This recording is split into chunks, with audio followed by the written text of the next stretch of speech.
дар шаҳри екатеринбурги федератсияи россия мусобиқаи шоми бокс дар доираи созмони RCC Promotion баргузор гардид. дар вазни 63.5 килограмм мужзани маъруфи тоҷик Баҳодур Усмонов ба ринг баромад.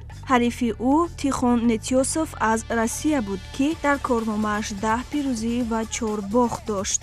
омодагии хуби Баҳодур Усмонов дар ин набард бар аъло мушоҳида мешуд. Сабқати мужзанон бояд 8 раунд давом мекард, вале то 4 раунд тӯл кашид. аз дақиқаҳои аввали майдондорӣ саркарда Баҳодур Усмонов пайваста муштҳои обдор ба сару рӯи Тихон Нетёсов равон мекард. дар охири раунди 4 Баҳодур тавонист, ки бо як зарбаи сахт ба тарафи гурдаи Тихон занад, ки пас аз ин зарба Нетёсов ба замин уфтод. бо ҳамин дигар Тихон натавонист майдондориро идома бидиҳад ва Баҳодур Усмонов ғалабаи қабл аз муҳлати худро ба даст оварда шикастнопазир боқӣ монд. ёдовар мешавем, ки ин панҷумин ғалабаи Баҳодур Усмонов дар бокси касбӣ ба ҳисоб меравад.